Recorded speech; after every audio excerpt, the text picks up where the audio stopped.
అరే నీకు అడగ కావాలి నువ్వు ముట్టలేదు ఒక్కడే పుట్టినాను అన్న ఏమనుకోయాను అడగని శాత కాదు నువ్వు నేనేనా అక్క చెప్తలే ఏమైంది పుట్టింది ఏమైందా ఇప్పుడు మన అత్తగారిది భూమి పట్టు ఎవరి పేరు మీద ఉన్నది ఎవరి పేరు మీద ఉంది బావ పేరు మీద ఉందా అత్తమ్మ పేరు మీద ఉందా మరి ఎవరి పేరు మీద ఉంది అత్తమ్మ పేరు మీద ఉన్నదా కొంచెం అని ఏమన్నా అనిపించలేదా ఎందుకు ఏమనిపిస్తున్నా అత్తమ్మ పేరు మీద ఉన్నది అత్తమ్మ పేరు మీద ఎక్కడ ఉన్నది మొత్తం లేకుండా నీ మొగన్ పేరు మీద ఎక్కించినావు మరి మేము కాదా నేను కాదా కోడల్ని ఆయన కాదా అలా గుట్టలేదు అసలు దాన్ని చూసుకుంటున్నావా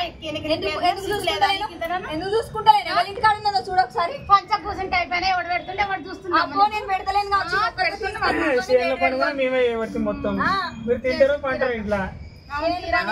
వచ్చిండు నీ మొగడు అడుగు ఏం చేస్తాడు ఏమైనా తగ్గడానికి వేసుకొని వచ్చి తింటారు నేను సప్పుడు దాకా నూనె బుద్దలా ఇంట్లో వచ్చి వరుతావు సరేనా మరి పట్ట మొత్తం మీరు ఎట్లా చేసుకుంటారు ఒక్క పని ఆ పొలం కాడికి పని చేసినావా నువ్వు ఏం పని చేసిండ్రు మీరు ఏం పని చేయలేదు పని చేసినట్టున్నావు సిగ్గులేదు నీకు ఇంత కొంచెం మాట్లాడలేదు నీకు